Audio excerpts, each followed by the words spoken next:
Hey everybody. Hopefully everybody can see. I know you can't actually see me. It's V the Sepia Scholar. Thank you for joining my channel. We're here for another The Sepia Reads with Karla, Deysi, and Cindy. They're hanging out in the back. I haven't done one of these lives in a long time. Oh, one of our beautiful people needs to be sent the link. Oh, there she is. Hi. Hola, Carlita. I saw it going crazy. I was trying to do 50 things at once. No worries. Cindy to the rescue. We're All good. right, Cindy, that's my girl. But you can't see us on the screen right now, but hopefully this video finds you happy, blessed, and full of love. Once again, I'm a Sepia Scholar, and what's the motto of our channel? What are we learning today? This channel is about reactions, reviews, and grown-up conversations, and we're talking about a book called Better Than I Know Myself. Let me bring the lovely ladies on the screen. Like I said, I haven't done one of these in a while. So, well, this is live TV, baby. This is live TV. All right, hey ladies. Hi, how y'all doing? Real quick, because this is I think our second video. Yes, we are live, but we are live at a time that most people here will be out and about. So we're gonna shout out to the replay gang. Our last book review went so well, it was so good. And let me talk about a little bit why we're even doing the book review. So this is my travel crew. We went to Hawaii together, but we all know each other from different times and spaces and different lives, right? So when we got together and we traveled to Hawaii, we had a really great time there, enjoying the nature, enjoying each other, really, really good food, and talking about books. So we said we would jump on and talk about books. And the last book, what was it? Small Town Big Magic was a big dumpster fire of a book. Sorry, you're not supposed to say. Let's forget that forever and ever. Worst book ever. I see it in my queue and I'm like, waste of credit. Yeah. So we decided we would like try to cleanse our palate, and the book that we're doing today is one of my favorite books. So before we jump into that, everybody say their name and anything you want people to know about yourselves real quick. I'll start since I was late. I'm Karla. I live in Arizona. I'm a STEM person. I work in STEM. And I love books, and I love my ladies in my little book club. And thank you so much for recommending this book, V. I really enjoyed this one. Oh, I'm so excited. Yes, I love it so much. So Deysi can go next. It's spelled weird, but it's Deysi. It's a pleasure to meet you all. I also live in Arizona. I just lived a little bit south from where Karla is. We are sisters. So if you guys like are looking and make, that's it. I am a mother of 3. So if you see like huge bags under my eyes, it's because my number 3 is almost going to be 2, and she is going through some growing pains. So I have some crazy nights ahead of me. I'm also in STEM. I definitely did not start in STEM. I started in the liberal arts and then made my way into STEM. So I definitely want to say, if anyone's out there being like, I never went to college for this, just know that if you have your heart in it, you can always get there. And just find what you love. And these ladies are definitely what I love. You guys have always been super supportive, and it was so much fun to spend time with you all. So I'm glad we're keeping this up. Yes.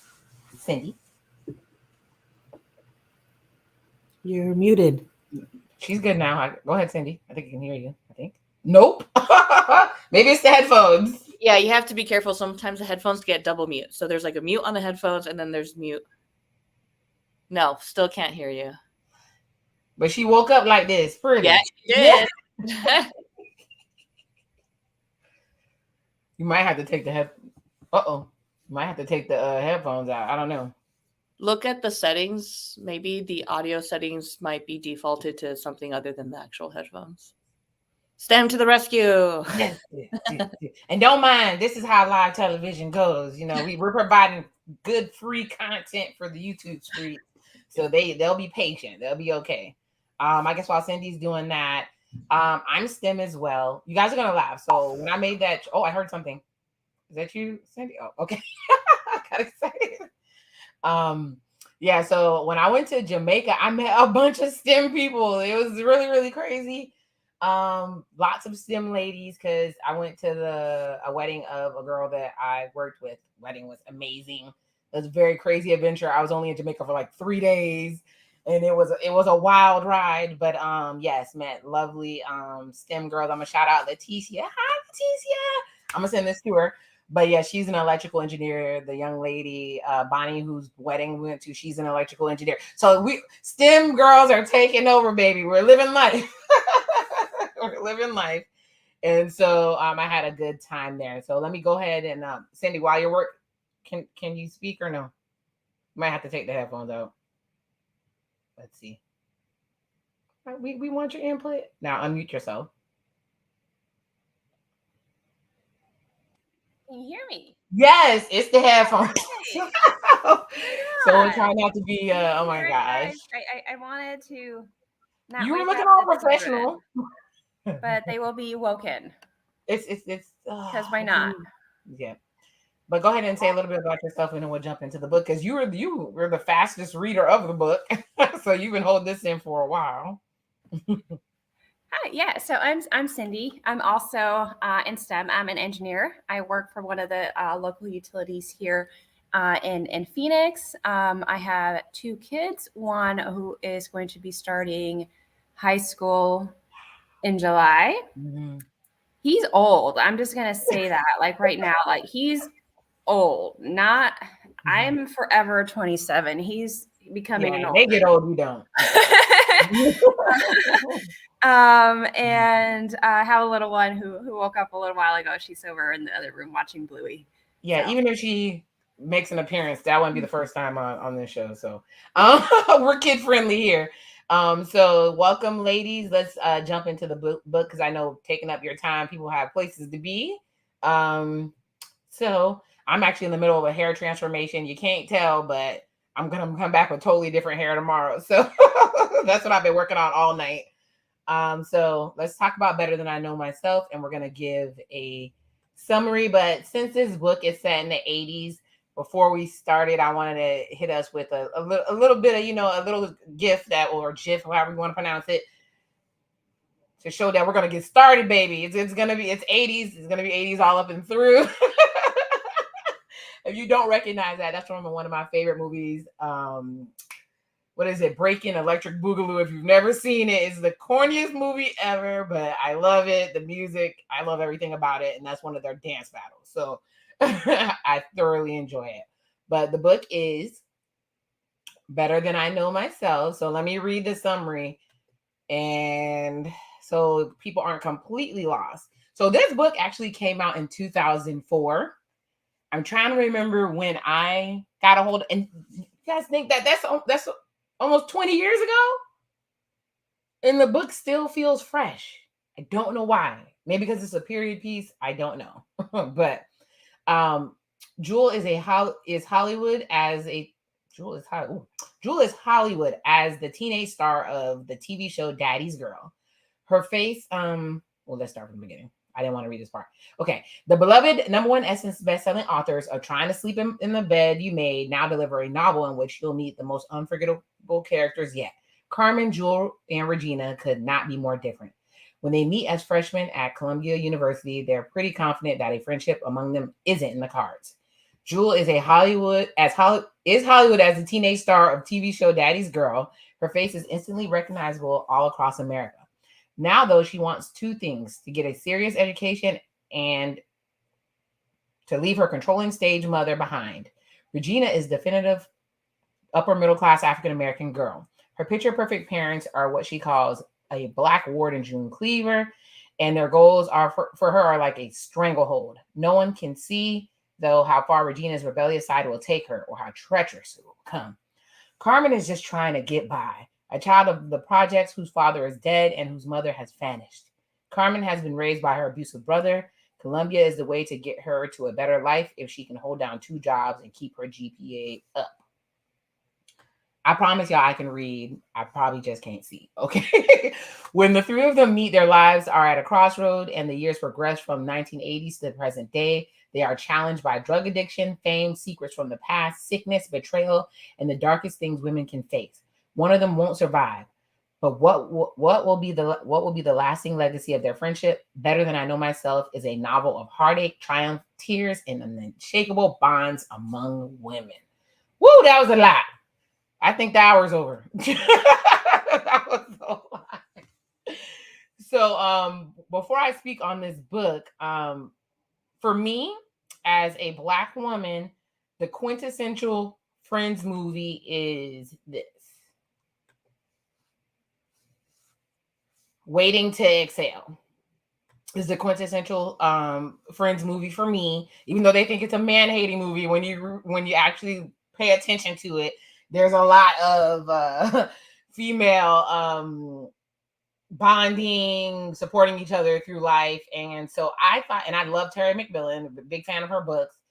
And honestly and truthfully, I think this book is better. I think this book is way better than Waiting to Exhale, because I've read the book and I've read the sequel, which I enjoyed Getting to Happy. So I was really surprised, and that's what made it stick in my mind, and to basically present it to you guys, because you guys said you needed a better book, right?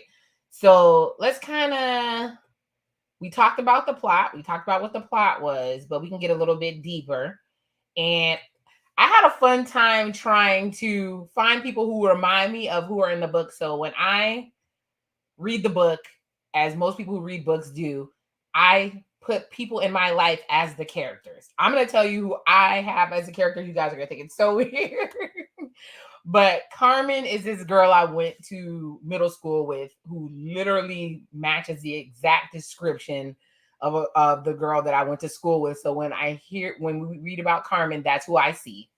Regina, although I don't show her here, is Regina Hall, that comedian. She's in Scary Movie 2. She's a really great comedian. You can look her up, but very beautiful woman. That's who I see. And believe it or not, for Jewel, I see a young Omarosa. I don't know if it's the glamour, the Hollywood, the way she carries herself. That's who I see as those characters in the book. So we know that Carmen is, well, I don't know if anybody else wants to speak to the plot, because I've been talking a lot, but if anybody wants to jump in, they totally can. But I am going to ask you guys questions. But anybody want to speak to the plot, or you want to let me ride? Okay, we're going to let me ride. So when we first open up the book, we get introduced to the characters, and we have Carmen, who lives in the projects with her parents and her brother. She has one brother who's older than her. And her dad, unfortunately, has been unalived. I can only say certain words on YouTube, because he was working hard to get her to go to college. So she only knows that about her dad. And her mom, although they allude to it, seems to be suffering from mental health issues and disappears all the time.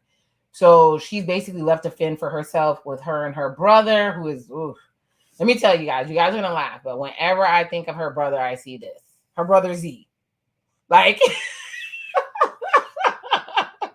he's like the quintessential scumbag, and he doesn't care anything. Like, ever since they were younger, he made it clear that she was just a nuisance to him. And so when the mother finally disappears, and she's basically raising herself, and she actually has to work to basically, as someone who grew up kind of what is it? I don't want to say poor. I guess we were poor. One of the things they used to scare you with is that HRS or child services would come get you, and you get treated worse than where you actually were, right? And so that was one of her fears. So she put up with a lot of his crap in order to stay in the house with her mother. And when her mother stopped showing up, and nobody could remember, she used to go on those walks. When she stopped showing up, it's like her world is over, right? So that makes you connect with Carmen. And then we're going to talk, what the heck is that man? The friend, Randy. This what I see, because she describes the Jerry curl and the tracksuit. We love Keenan Ivory Wayans, but that's what we see.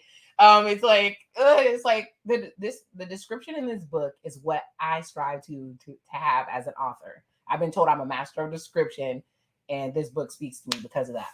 And then you have Regina. She has the perfect family, June and Ward Cleaver. I I feel like she's struggling to be different. She wants to stand out in this world, and it doesn't help that she feels like she was a mistake that her parents had. Right? I think she's spending the whole book. She's in the book. She goes to school, but she really doesn't want to go to school. She just wants to get to the city. Right? And what she doesn't get credit for is she's actually one of the first female promoters in New York. So she had to fight that too. But she always seemed to be trying to do something different. And then Jewel, of course, Jewel is in Hollywood. Child actors usually crash and burn, and she wants that not to happen to her. And then she has a secret she's holding, right? So she's going to that school too. And we know that Carmen, they all end up together because they get trapped in that elevator. And Carmen once again loses another job. Has to face and ends up living in, what was it? The 24-hour study halls. Yeah, she had her backpack, and I think one day she was all crazy and she fell asleep in one of her finals. Yeah. Because she has to keep her grades up. Yeah, and her professor just like flunked her. There was one of those. Y'all had professors like that. The ones that were just evil. Yeah. Jump in whenever you guys are ready. I promise you, I don't want to talk the entire time. So, that's how they all end up in the fifth dimension, right? So, but I found it so compelling, right? That each one of them has their own emotional scars, right? Mm-hmm. So you try to connect with them, right? There's something always about like, oh, I can relate to that particular piece of their life or this piece of their life. But sometimes some of their choices, it was so hard for me to even empathize. I'm like, why would you do that? Why would you say that? Like, just be a good person. But, I don't have their background. I don't have a lot of their experiences. So I can't necessarily say like, that was a stupid move. Like for them, it was the best move that they thought they could make. And I keep forgetting that when you meet them, they're 18. Mm-hmm. They're legitimately children, right? Mm-hmm. So at 18, would I make the same choices? Probably, right? So yeah, those were my thoughts. I kind of disagree on the whole relatability. I thought that Regina, I could not relate to Regina at all. She was spoiled. She had a great family, great upbringing, lots of opportunity. And she had this huge chip on her shoulder, right? And she's just so angry. I'm like, why are you so angry? You got it made. You've got all these people behind you supporting you, paying for your education. And then it's like she took, it was like a whole self-sabotage thing. Yes, right? It was definitely a self-sabotage. And I think that's why her and Carmen did not get along. Right. Because Carmen longed opposites. Yes. Carmen longed for what she had.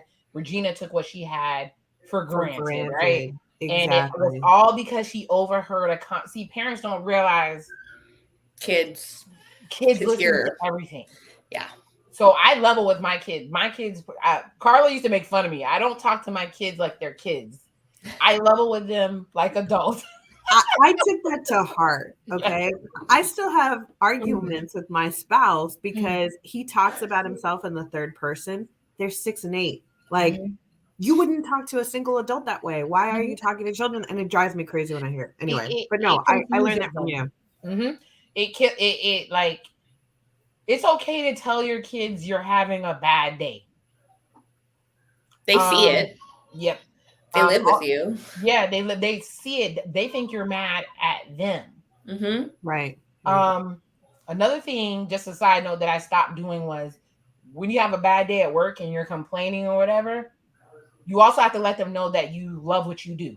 Because I know some people, their parent, they think that they're like, I only work this job to take care of, and it gives them a negative connotation of like you didn't choose. I mean, some people don't choose their job, but like I genuinely chose this path, right? So there are days that I love doing STEM. There are days that I love being a leader. There are days that I love doing these things. And I let them know that too. And when it came to full fruition was my daughter gave a speech. And I don't know if they recorded it or not. And she said, my mom always told me to pick something that you're passionate about and that you love. And I almost came to full tears. I was like, oh my God, they're actually listening. They're listening. Right. Yeah, but back to the book. Her parents adored her. Her parents adored her. And then when they realized they were just being themselves. And when Carmen came along and was able to, we're all over the book, but this is more just a discussion about the book. You can go read the book yourself, right? So when Carmen actually got to a point where she was living with her parents and With she had Regina's car, parents. she had got her, Regina's parents, and she had got her car and everything. It was like that was just to have her own space. She was so happy. What do they call it? The holding cell. She was so happy to be in the holding cell. She was so happy to go get her hair done. Mm-hmm. Remember, they said she was in a raggedy braid. Her skin. I love the description. It was like she had a chance to breathe and live for the first time, right? That she's not worried about the essentials. This is the first time in her life where she gets a chance to like have a support system that she can really rely on and then just learn to live. Yeah. For her, right, just to have a positive adult influence in her life, right, that had never been part of her life at all. Exactly. So being able to have a stable parental example, right? Regina's mom would like drop off casseroles for her, like things that she, like you said, essentials, getting taken care of, right? As a child, you don't think about it, but your parents take care of you, and you have sometimes this sense of You hope they do. Yeah, yes. True. I mean, there's obviously huge ranges of growing up, but I try to at least give, like, my kids have clothes, right? They have food. They have a good shelter over their heads, right? They don't have to worry about any of that. And someone even said, right, the reason why kids fight is because they feel super secure in their homes. Like if you saw, right, Carmen as a kid, like she was quiet, like she stayed to herself, like she was in survival mode because there wasn't anyone there to help take care of her. So just to have, I think that's when she really started to just breathe. So poor girl. So Cindy, I'm over here like nodding and talking and saying yes, but I'm afraid that like, feedback will be bad since I'm not wearing the headset. But no, we're fine. Okay. I agree. I did find Regina kind of relatable in the sense that I know people like her. That I've known people who have been like her or still like her. So in that sense, I mean, her character seemed real, just because, there are people like that. She annoyed me a lot. She really did. I mean, it was you mentioned, taking things for granted. Oh my gosh, did she take things for granted? And it wasn't until she had this like amazing scare that she's, hey, got to get my stuff together. Essentially, in that support system, her parents were still there and they're pushing for her to, recover and get better. And I'm like, parents like that, anyone who has parents like that is amazingly lucky to begin with. Parents who are present and available and asking the questions that make you think and strive for more. I mean, like you're lucky to have parents like that. And I was lucky to have a mom like that. So I loved her parents. I loved Regina's parents. They're fantastic. Oh my, sign me up. Look, sign me up. I think she came from, real quick, so for people to not to be completely lost, she came from a high achieving family. Her brothers were all high achieving. She was the only girl. Heck, her name means queen, right? Regina, she literally was the princess of the house. And to see her squander it away, let's get into the questions without so we can kind of talk about the plot or whatever. But I think we'll kind of answer these questions by asking these questions. So who was your favorite character? And it doesn't have to be the three, right? Like it could be anyone in the book. Yes. Right. Okay. At different times. Mhm. I think at different times, like I found myself like really rooting for like Carmen, like at the beginning. I'm like, yeah, girl, you get it. You know what you want. You're really striving for it. You're working hard. It's like you get it. And then, you know, and then I shifted to like Jewel. We didn't talk about Jewel too much, but we shifted about like in regards to Jewel and how she was doing her own thing. And really that's ultimately what she wanted to do, right? Is to be able to pick her own projects, do her own characters, just do what really drove her. And then, you know, towards the end, I ended up, you know, rooting for Regina after, you know, she cleaned up her act. But I like them all at different times of the book. And Awesome. Lonnie, I thought Lonnie was a really good Yeah, secondary she's character. adorable. I have a picture of her in my head too, who I think she looks like. But yes, that's Regina's mom. Go ahead, Karla. I think it'd probably be Regina, not Regina, sorry, Jules for me, because I mean, despite the fact that she's full of fame and money, right? She's not happy. She hasn't necessarily had a great upbringing. Her relationship with her parents is strange. She's estranged from her father. So she has a lot, you know, often people think that money solves everything, but she had it, right? And she had a world full of problems. And you know, the busted up romance when she was a young actress, you know, her transition from, you know, basically a child that has all these issues and these broken relationships to really finding her own footing, not just in college but beyond, right? And then going and becoming like, I mean, she was just on this trajectory to just really improve herself throughout the entire book. And she was such a great friend to Carmen. She was such a great friend to Regina. She was very forgiving of people. She, you know, reconciles herself with her father, thanks to Regina, who wasn't running her own business.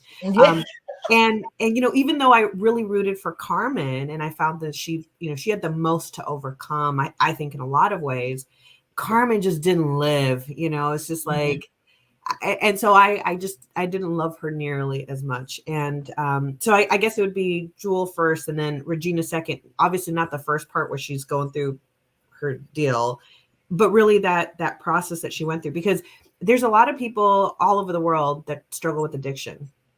And, you know, she overcame that. She loved herself enough to overcome that.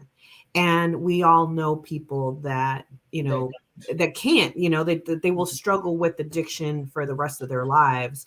And they will never get themselves out of that path that they've put themselves on. So I applaud her for that. But, you know, Jewel and honestly, like halfway through the book, I'm getting into it. And you know, it's a good book when you know, either love or hate the characters, right? If you're like apathetic, then you're like, you know, like the book doesn't move you. And it moved me. And so halfway through the book, I was like, didn't this start with the funeral? I was like, what's dead? And I was like, I'm getting emotional right now. That's how you know Exactly. the book was good. And I might even send this video find a way to send this video to the author. I don't know, but we'll see. Well, and I was like, and I was thinking like, oh, I'm like, I hope it's Regina.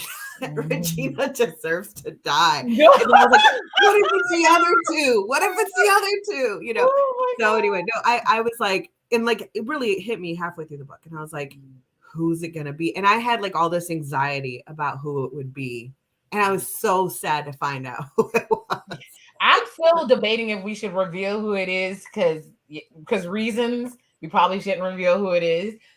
But Deysi, I'm gonna let you pick your So I'm going to go a little bit out of the box. So I was telling V this earlier. I have legitimately 1 hour left in the audiobook. So I haven't figured out who's at the end, but like as soon as this is done, I'm going to like get. So I'm at the point right now where if I'm looking at my favorite character, honestly, I'm going to say Tyrone Washington. Like this guy came from nowhere. Oh my so he has a heart of gold, right? He does live, right? He loves so passionately. This guy goes literally from zero to like the top, right? And I just love the fact that he's still so humble, right? Where he again still loves passionately, loves one particular person, right? Passionately. And that changes the way that he approaches a lot of situations, and that changes that character a lot too, because they finally realize, right, like, oh my god, like I'm giving this up and I've messed this up so bad. and it was such a good life. And I haven't even told him, right, that I love him. And I was just like crying my eyes out, being like, I want to live enough, right, so that the people that I love know that I love them, right? Especially when it comes to like my kids, right? My husband, my family. Like I grew up, I feel like, Karla, I don't know if this happened to you, but our parents never really said I love you or I'm proud of you, right? It was just like, well, my actions showed it. I'm like, yeah, but it's really nice to know, right, what's happening. So I try, and sometimes I get so entangled in my day-to-day life that I forget to tell the people that I love them, right? It's just like a given that they're there. It's like, no, like things can happen, right? Accidents can happen, life can happen. And I just thought that Tyrone did such a fantastic job with what he was given. And yeah, we're here. Yeah. He wasn't a doormat either, right? Like, No, well, I have a gif for Tyrone because he is definitely a character that I was like, go DJ because you are everything, Tyrone. his evolution from DJing all the way through, his career path. I mean, talk about being driven, talk about like setting your sights at the top of the mountain and not losing sight of that, and like, taking the steps necessary to get. I mean, I was like, oh, this is a good, he was trying to prove something to his father. Yes. But he was also, right, he was in an industry, right, where there was a lot of distractions, a lot, right? But he decided to make choices in his life. Like, he wasn't going to drink. He wasn't going to do drugs. Yeah. Like, he was going to stay in the straight and narrow and do what he's passionate about. And that takes huge character to be able to just be that focused. So he was by far my favorite. And there was a lot of misogyny. Yeah. And they were trying to hold Regina down when they weren't used to a female promoter. And whenever they would try to talk to her crazy, he would always check them. Like, he held her to the highest of esteem. Even when she was acting just mean. He is the definition of, if there is such a thing, of unconditional love. He was it. And I hope and pray to one day find somebody. Like, that is what I'm looking for. He is an embodiment in a book. Like, I was like, what? Like, every time. Thank you, AP. Thank you. Shout out to AP. He always stops by. Appreciate you so much. Or cruise buddy. Either way. Hey. He always supports our channel. So shout out AP. Ow. But yeah, he's the embodiment of what a man is supposed to be. And I know that he's fictional, but they made him very real. So I'm going to shout out the dudes in the book. Yes. We talk a lot about the women, and I have definite favorite characters for the women. I'm going to take this time, because I don't know if you know, in these YouTube streets, there's been a lot of gender wars going on. And I'm just going to take time to shout out the men in this book. And they do happen to be Black, but that's just the setting of the book. But Milton. Milton saw Carmen for who she was. Yes. And the way his story ended was super sad, but he found love. Yeah. Like, when Carmen was very down because of what happened to her in that elevator, as a victim of something like that, like, it still devastates me. I'm like trying to hold it together. But she was devastated. Her whole life tore her down. And when he was trying to wake her up during the exam, he always looked out for her. Oh, so cute. Everybody away. He's the one who told Jewel and Regina that she needed help. Yeah. To go find her. When she wasn't feeling feminine and thinking that nobody would want to date her, he's like, you're beautiful, you look great. He always, we know what his actual orientation was after a while, but during her period of time, that's what she needed. That's what she needed. Yeah. So he was there. Then we have Malcolm. Malcolm is a Carmen character too, right? Yeah. So when she finally got to medical school, she still didn't think she was good enough. She still didn't think she was beautiful. She still didn't think any of those things. And he allowed her to let her hair down He was with her through her crisis. Like he genuinely loved her. Of course, we had Jewel's father. When we figured out why he was absent, and you know how he called her Julie Doo, and like it was like he still, when we found out what the mother did, and then she explained why, because she loved him so much, and she was low-key jealous that he loved Jewel so much. Like I think they did a really good job of fleshing out the men. I think they did an amazing job of fleshing out the men, because in a lot of these women led books, especially the Black ones, they're kind of side characters coming through, but you really got to see. Let's see, is there a man that I forgot? Dwight. But I wasn't going. I'm not gonna say he's good. So, well, you didn't say good man. You just said the man. Right. That's right. So let's get to the worst characters, right? Who is the worst character? King. Oh yes, I forgot about King. Father. Yes. Oh my God, I was so mad because he was and horrible. Yes. And classist and yes. I'm sorry, but before you get into King, I cannot leave out Randy, yeah. And their Jerry curls of doom. I can't do it. I can't leave them out. They were just terrible. We're just gonna be attacked by Jerry curls, but there was something against Jerry curls in the book. But also the little club owner, he was a scammer too. Oh, the one yeah. that got Regina on that stuff. He knew exactly what he was doing. Yeah. He knew exactly what he was doing because he was making so much money off of her, and he's like, my money, and he wanted more money or whatever. And then like Regina always wanting to be the life of the party and all this other stuff, to end up and for the fifth dimension to be used the way that it was for that incident to happen, like devastation. So I'm gonna have Karla go ahead and say her bad character, and then we'll have you go off, Deysi, because I know you got a lot to say. I mean, honestly, I would agree that these little, Dwight was horrible, King was horrible, but Regina, I really had an issue with Regina for more than half the book, 3/4 of the book. She's just so ungrateful. She didn't know what she had. She didn't know what she had family-wise, friend-wise. She didn't know what she had man-wise.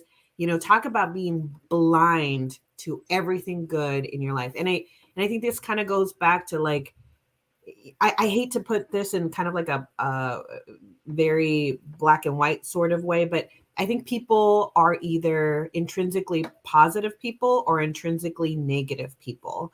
And I think that for that part of her life, she was just intrinsically negative. Everything was an issue. Every compliment was an issue. Everything good that happened, there was an issue. And, instead of just being grateful for the positive things in her life. So, I mean, granted, she turned it around at the end and became she redeemed herself, but still, like, I wanted to choke her.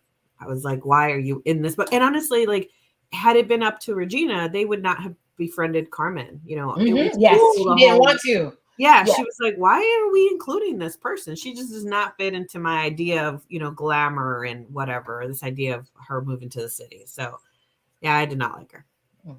Cindy? Of worst character? I definitely agree with Karla in regards to Regina. There for a while I was, text the group saying like, really, Regina's really annoying me. And I think that I don't remember if that was before or after that Dwight is really annoying me. So those two characters, I mean, Deysi said, like father, like son, in regards to King and Dwight, I completely agree. But because King played, I think King played a much smaller role than like Dwight did. So like I would have to pick Dwight. Overall, Dwight was just a scumbag. He was using Jewel essentially as a stepping stone to get, just higher name ID, essentially. And then Karla mentioned Regina have over half of the book. Yeah, she really annoyed me too. I'm like, come on, woman. It's like you have no idea what you have. It's like you have good friends, you have good family. It's like everyone is, individually different. There's nothing wrong with wanting to be different, but like, really, do you have to approach it that way? And the anger that she felt towards her mom, just it was just Unnecessary. it was unnecessary. I think it was quick conversation of, hey, one day I heard, what did he mean like that? It was as easy as getting that, having that discussion. But she was, yeah, I want to say between those two, depending on what part of the book we're talking about. But overall, I would say that I very much disliked Dwight. I did not. No. Yeah, him and his bow ties need to go about their business. So, Deysi. Well, I mean, I mentioned it, right? So Dwight and his dad, it was just weird that they had this superiority complex, even within the Black community, right? Mm-hmm. Like they shunned Malcolm because he was a teacher. Like, yes, how dare he? Yes. How dare he go for Carmen, who's a doctor? Like, doesn't he know his place? And I'm like, what? And that's what the the way gender that war is about, Deysi, by the way. yeah. Well, and not just that, but like even when they talked about Jules, right? Because Jules was a darker skinned yes woman, she was too Black for him. And I'm like, really? Like you're bringing people down just so that you feel better. Like I thought that was pretty horrible. But the other impact that I looked at it, right, is that King, right, is a real estate tycoon.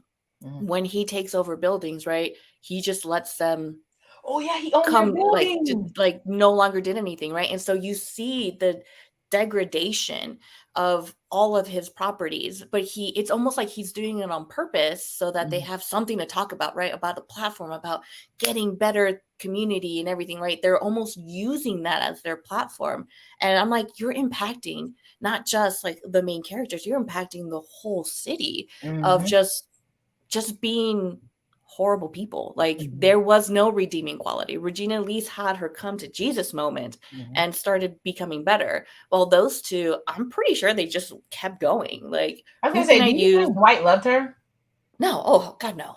God, no. He loved her fame, loved her ability, right, to turn people to the votes and everything. Like even their dates. Like if you looked at their dates, he didn't care about her having a headache. He just wanted to parade her around. He didn't care about what she wanted to do. He wanted to get pictures. Like it was all very structured about how he can get the most out of her, which was even sad. Before we found out that he was that big of a douche. Yeah. It was like, she deserves so much better. So much better, yeah. Like Agreed. someone who really, like, I never felt that he really cared about her. He was interested in her. He was after her. He was chasing her, right?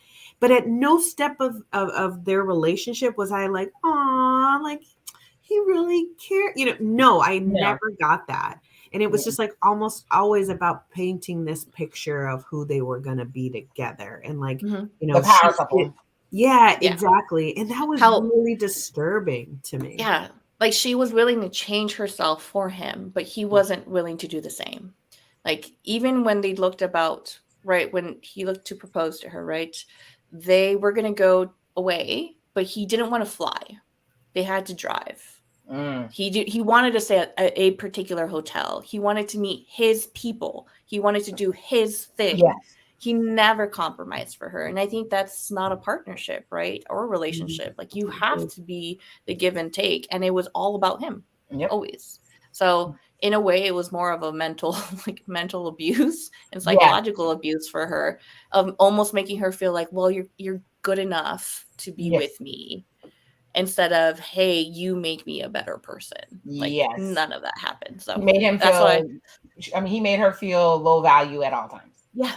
And I was just, Karla, you're right. She deserves so much better. Like she has a heart of gold. Yeah. And I wanted to see her happy and he was not it. So thank God for Carmen being like, you haven't made the mistake yet. Yeah.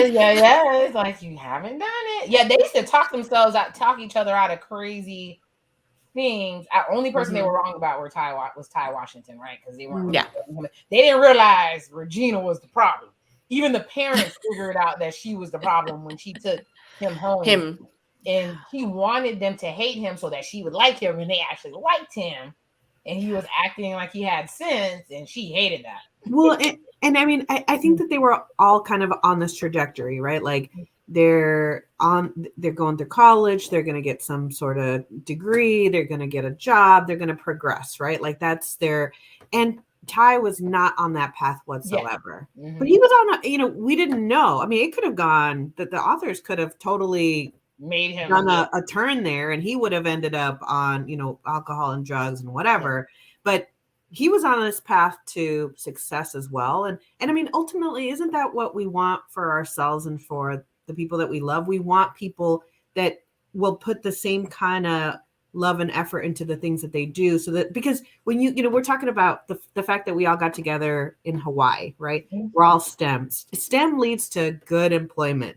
Good employment leads to good money. Good money leads to the ability to travel and to do exactly. So we are on this path to independence, right? And that's what I tell the kids. Like, I want you to be independent, and in order to be independent, you have to be able to make a certain amount of money, depending on what kind of independence you want to have. So Ty wasn't on this traditional path to independence, but he was on a path. Yes. And so, and I think that that's why they poo-pooed him right from the beginning. They're like, hey, he does not fit our path to independence. Yeah, they went to Barnard. They were Ivy League. Yeah, exactly. And that was the crazy thing about Dwight, because people that are on this path or have already been born into this path of independence, right? They're born into money.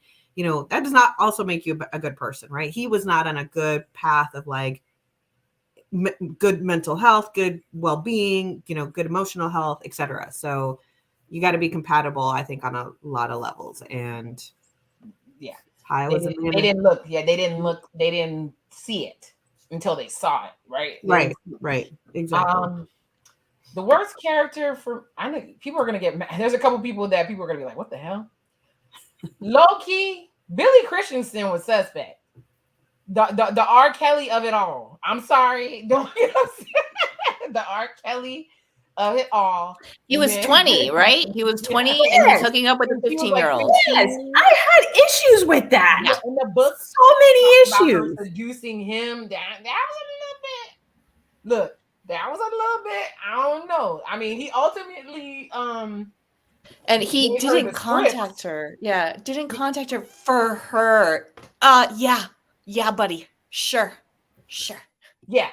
And then after he was married, anyways, it was, like I said, the R. Kelly of it all. It was a little weird. It was a little bit strange. Like I told you, the little person that ran the club, he was suspect, that got Regina hooked on the drugs. Who else was like, we hate all of Carmen's bosses. They were all terrible. Yeah. I'm doing the side people. Of course, we already said Randy and Z. May they burn somewhere. But let me see who else that genuinely. Oh, the villain we didn't know we had, Vivian, Jules' mom, was really, really suspect. She was really, really suspect. She was living her life vicariously through Jewel. She wanted to run the show, and her life wasn't she was in love with Jules' dad. Ended up being in a romance with a married man for many, many years, probably because she never got over the dad, and she didn't want anything deeper than that, right? And she really held Jules down, and it was kind of funny because I feel like she was for the Dwight pair up because she was more about appearances and stuff. So that shows you that you need somebody that will tell you, hey, you're allowed to make a mistake. You're allowed to get out of here. Because I think a lot of people feel pressured to be married and do certain things, especially as women, especially as women of color. They're like, oh, if you're not married, you don't have worth, right? So they push you a lot to get married. And I feel like that's what Jewel was trying to do. Like you guys said, she was on a journey. They were all on a journey to find themselves, right? And there were different people that played different roles, but there were definitely some villains in this thing, as you guys all said or whatever. So yeah, there were a lot of worse characters in here. Like they had good characters. This is gonna seem like a silly question, but I mean, because we kind of answered it. But do you feel like the story arc and character development was present in this book? What do you think about it, Karla? Honestly, when you recommended this, I just thought it was going to be for entertainment purposes, right? Like, and it was. The book was very entertaining, but it was also kind of like a serious book. It had a lot of serious topics, and the characters are very. You mentioned this earlier that this was published in 2004, but it's almost 20 years old and it's still fresh. It's because these same struggles in both men and women in our society are still happening today. Alcoholism and drug abuse and trying to get out of the projects and et cetera, et cetera. So I saw a lot of character progression and development. It was kind of nice. I mean, people were always having to change, and I often think about Carmen's journey for me was the hardest to read about and watch. Again, she did not have anything easy. I mean, the easiest part was, when she was staying with Regina's parents, right? And she had a little support system to lean on. But I mean, even getting together with Malcolm was a struggle, right? Everything about her life was a struggle. And then she gets to that kind of the end of her journey. And then she has like the biggest struggle to overcome it all, and I was like, can she not catch a break? But I also think exactly. But I also think that like it must have. I mean, it shook her, right? Like, and she survived, and then hopefully this will make her a person that will enjoy life more as a result. You know what I mean? So, no, I thought the authors did a great job of just developing those characters. The bad ones turning into good ones. I mean, not everyone did that, but even Carmen going back to, and kind of meeting up with Randy, right? I was like, yes, I'm glad you got shot, So, no, I saw that. I really enjoyed that. I mean, it's not something that I necessarily look for in books because I'm not that deep sometimes when it comes to my reading, but I really liked it in this book. And I was like, I would read it again. Just, it was good. It was good. I liked it. Cindy? Well, I listened to it for a second time. So I did pick up bits and pieces here and there that I had missed the first time.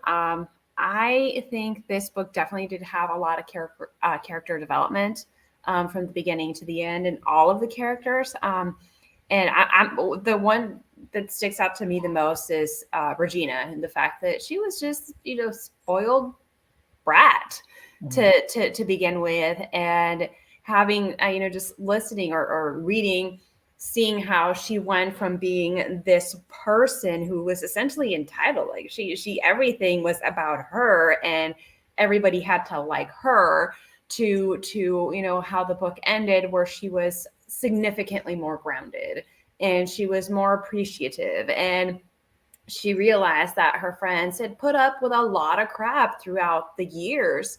So I think it did have a lot of character development. Karla mentioned Carmen. Her story was, that was hard to listen to at some points.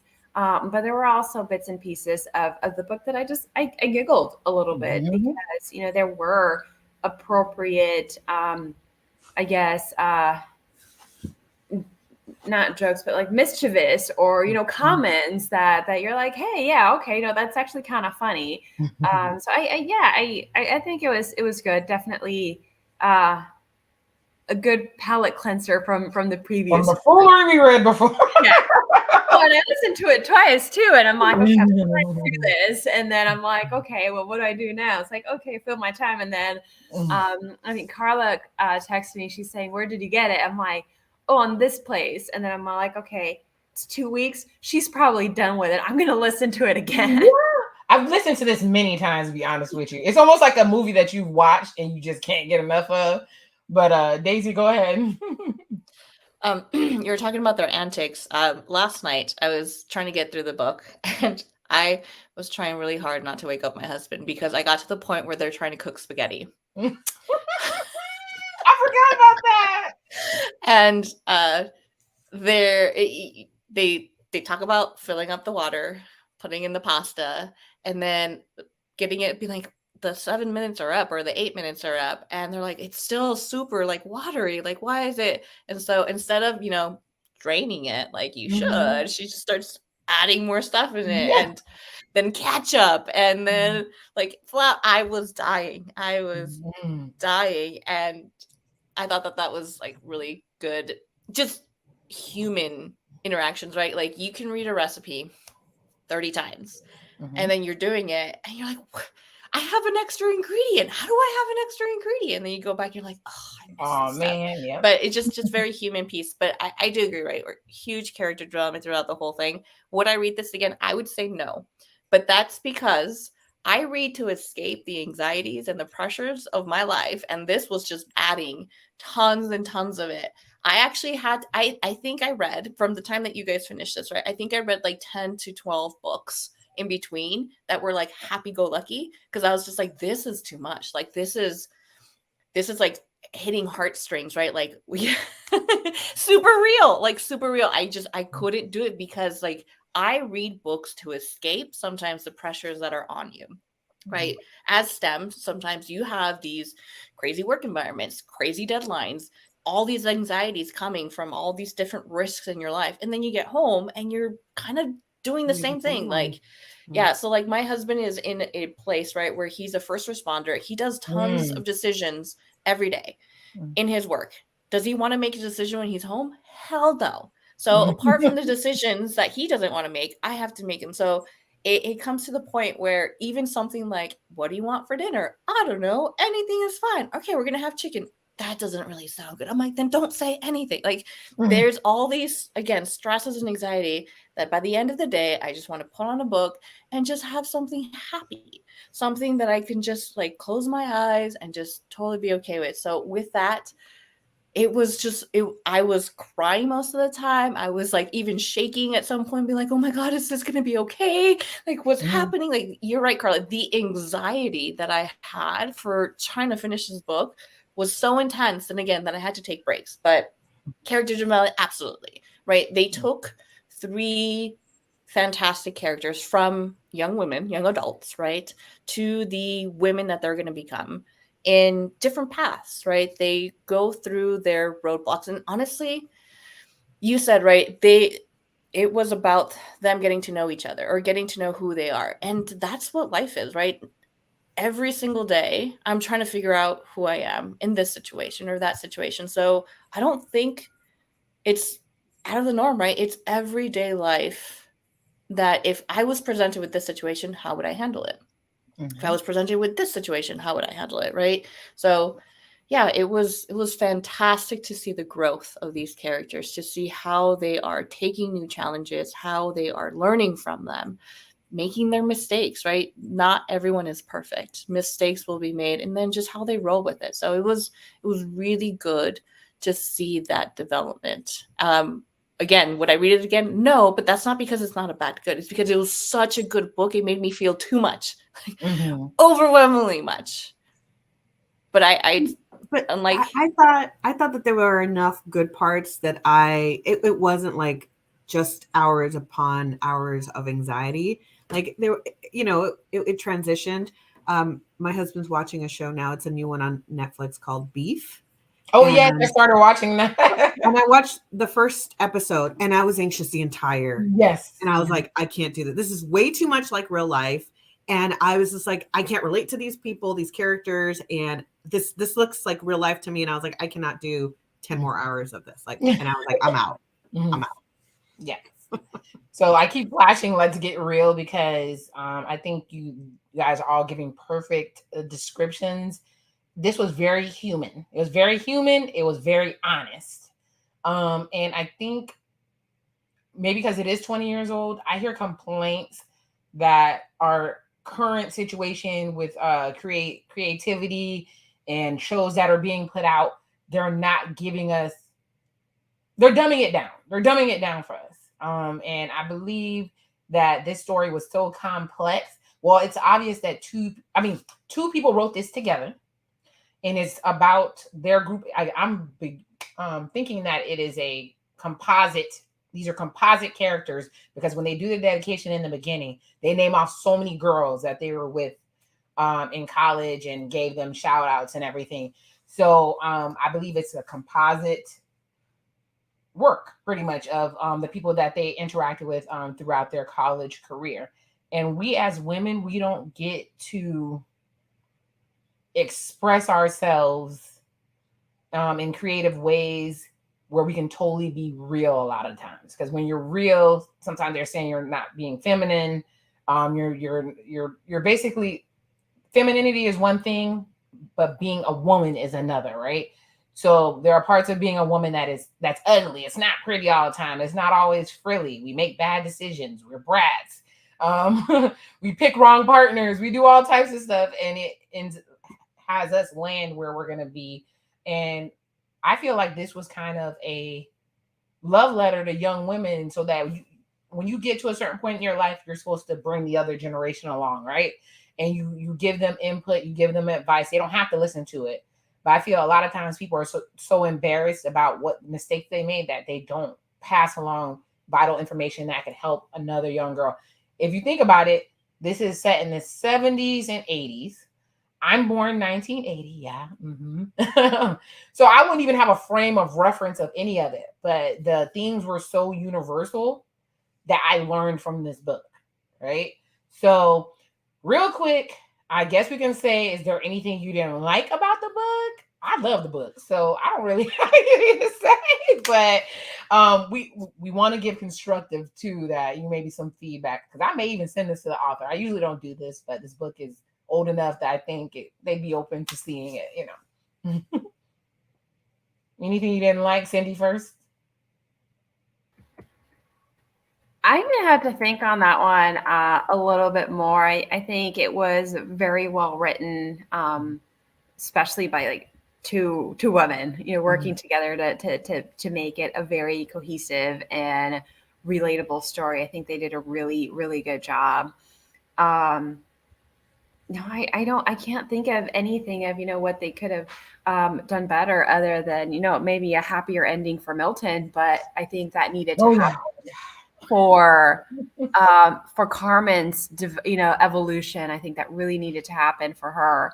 But I can't think of anything. Maybe let's see what Karla and Deysi say. Maybe they'll yeah, I was gonna say, don't give me something to go on. Yeah. Deysi should go next. Who should go next? Deysi? Okay. So my one piece that I still cringe on was Malcolm going back to his ex.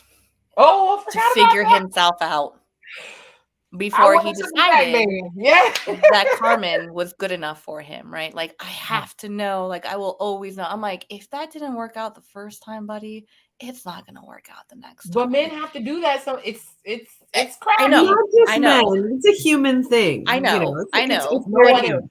The piece, right, that could have been, so by him doing that, right, and confessing to Carmen, hey, I'm going to go away. Hey, I'm going to go do this.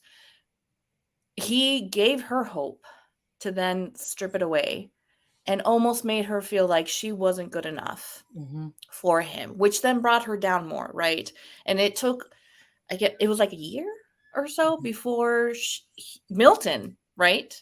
Milton was the one who was just like, go live, like give your life a chance. And she took that as, I'm going to give him a chance. But honestly, like,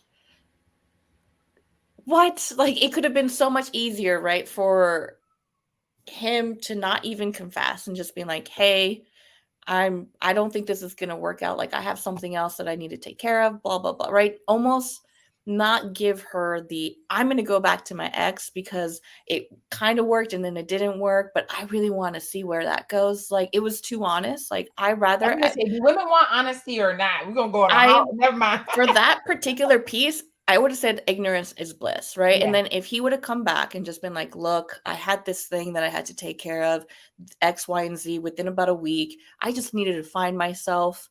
I took the rest of the time to do what Carla's like, no.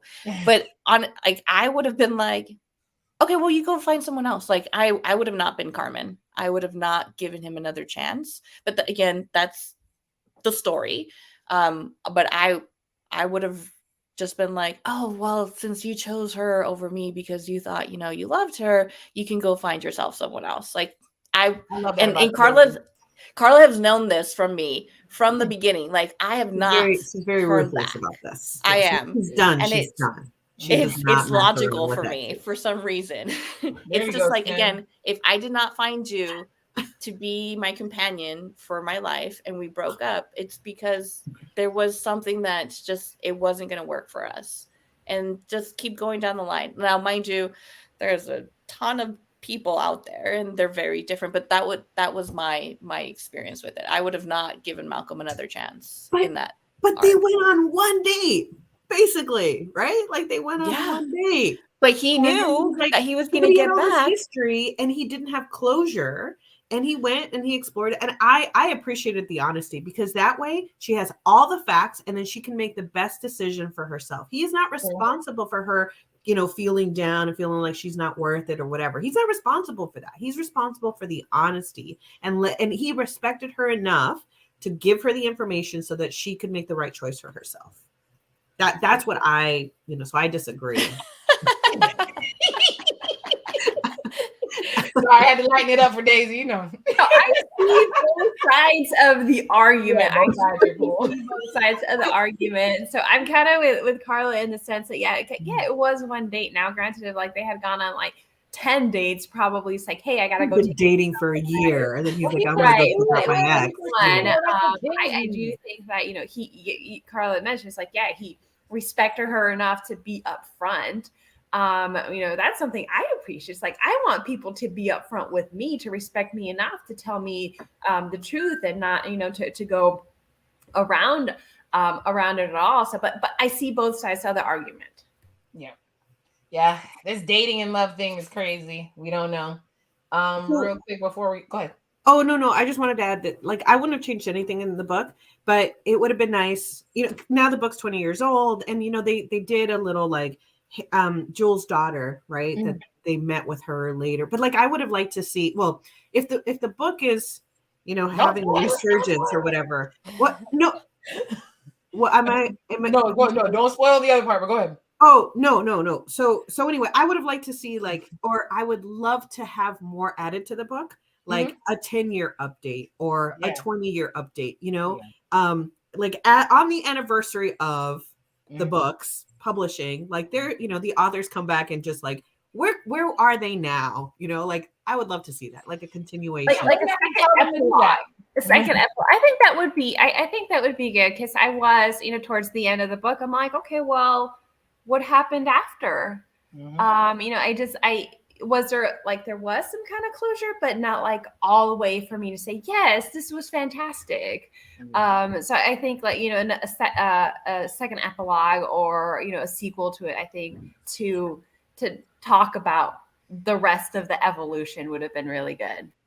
Yeah, I would have been. So that's what Karla would change. Epilogues. Yeah, I would add. I wouldn't change. I would just add. All right, before I rate the book, let's do a little commercial break. 10 seconds.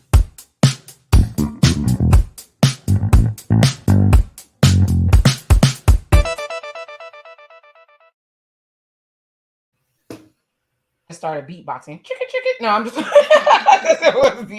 was dancing over here. Yeah, it's a funky beat, isn't it? It's awesome. So we're here. I always enjoy hanging with these ladies. I'm definitely going to keep this up. You guys are actually keeping my channel up. My channel was made to do these type of things. I'm actually trying to change I may change the direction of my channel. I have lots of projects coming out. Every time I feel like I'm going to walk away, something inspires me to come back. And you ladies are definitely inspiring me. It's definitely, this is joy and happiness to have intelligent conversation with beautiful ladies. definitely for me. So for me, I rated the book 4 out of 5 Smarties. Why? Because 5 is perfection. But I literally can listen to this book over and over again. Right? Like I said, it's like a movie that you watch and it's a party. It's just so happened to be a book if you're like riding in the car. But like Deysi said, it's super duper. It's ups and downs, ups and downs. But there's happiness, like when Carmen gets her bundle, right? Her baby. Like there's happiness, there's joy, sadness, there's essay in there, there's all types of crazy stuff in there. But it feels real. It literally feels like these are real people. So I gave it 4 out of 5 Smarties. Only because 5 would make it a classic, right? It's a classic to me. I really appreciate the fact that you guys took the time to read it because I know it's outside of some of you guys' wheelhouses and stuff. So I'm glad that you guys agreed with me that this is a good book. We're gonna pick our next book. I'm thinking I might change something up and actually we pick the book and then I let my audience, because I'm literally randomly doing these with you guys, by the way. Let my audience know what book we're reading. So if they want to jump on and be in the chat going crazy, that'll be fun too. You guys haven't experienced that. If you ever come to one of my lives, I did a Love is Blind live, and I said, oh, I'm just gonna watch this by myself and run my mouth. 300 people showed up. I was so shocked. The day that Netflix collapsed, I was online 2 hours with people from all over the country. Shout out to y'all. With people from all over the country complaining and talking about reality shows for like 2 hours. What ran me away was my freaking smoke detector kept chirping and I needed to replace it, and people hate that. But either way, it was a good time had by all. It's funny. But I appreciate you guys so much. And you guys want to do any final words before we run away? I guess I just want to remind people that, a lot of these series on Netflix and other streaming services and movies, they come from somewhere, and they usually come from a book, or it's a story that was, done ages ago and it's been redone, right? And so do yourself a favor and pick up some books, read some books. You're not going to hurt yourself. In a book. I just heard someone in my life go, because I was like, oh, have you read this book? And they're like, I don't read books. And I at a point of pride. And I was like, you should be ashamed of that. A book. Go read something. And it'll color your life, and it'll just, I don't know. Books are the best. Books, rarely is a movie or a series better than the book. No. It's mostly happened. because it's budget. It's happening. Which one? I was like, mostly because it's budget, right? Like, yes, it's budget. Sci-fi, I don't know. your imagination. Game of Thrones, I could never get into that series, but into the book series, but that show was great. So. That's because it had too many details.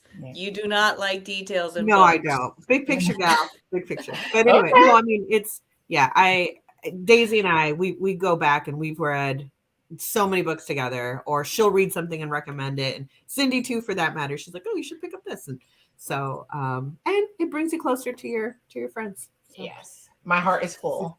Cindy.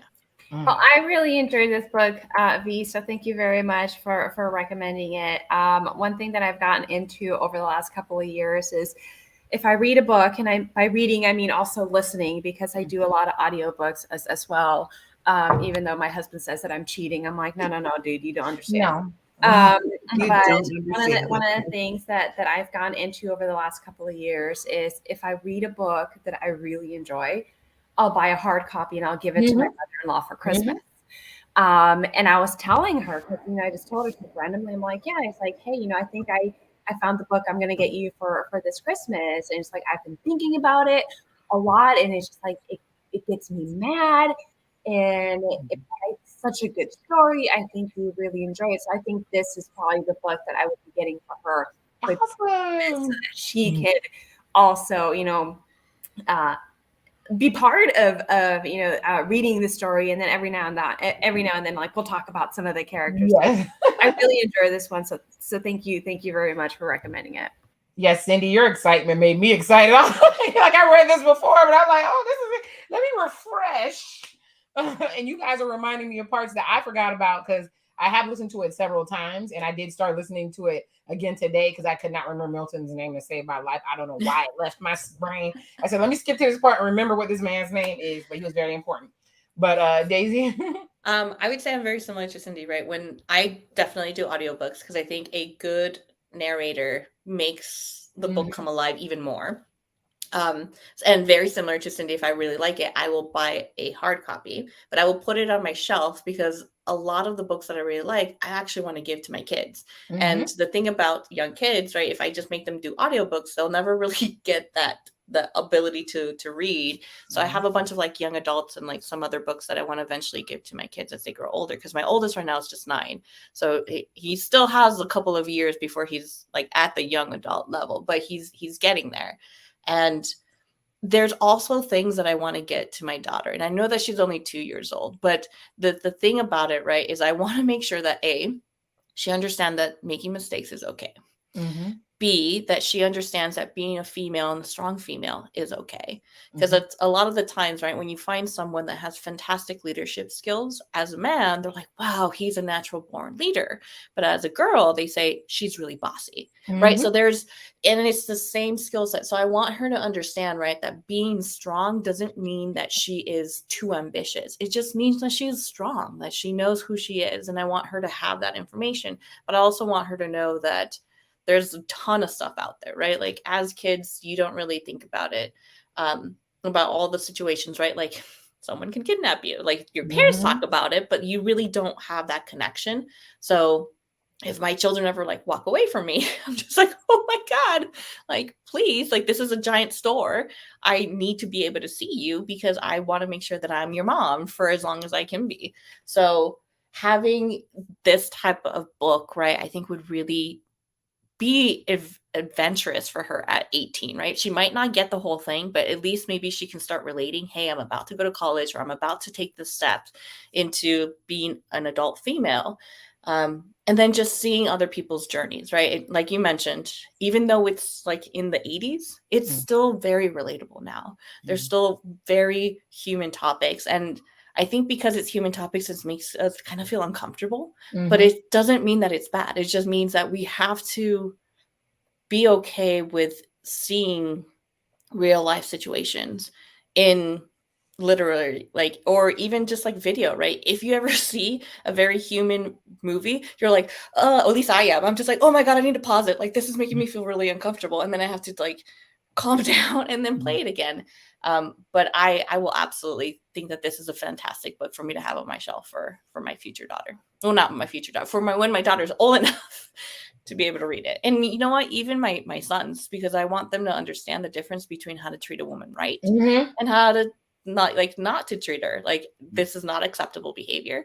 This is acceptable behavior. So it goes, I think the door swings both ways. So they're not going to love it, but at least read it, right? I'm surprised at how into the newer young gentlemen are into consent and how young ladies feel. Like my son shocks me every time he speaks. He's 17 and he shocks me every time, like how aware he is. And it makes me very, very proud. With that being said, I appreciate you guys coming on this journey with me. I do not drop off after this ends. I appreciate you going on this journey with me. I love that you guys love this book. I think I am going to email the author just to send it to them to watch. I think it's something cool to do. And this, like I said, this book is very important to me, not just as a woman, but as a Black woman. Notice I'm not saying African American because you can be all nationalities. But it's actually showing 3 different facets of African American life and bringing them together in one space. Yes, they all went to Barnard, but they all came from different places, all ended up in the same place.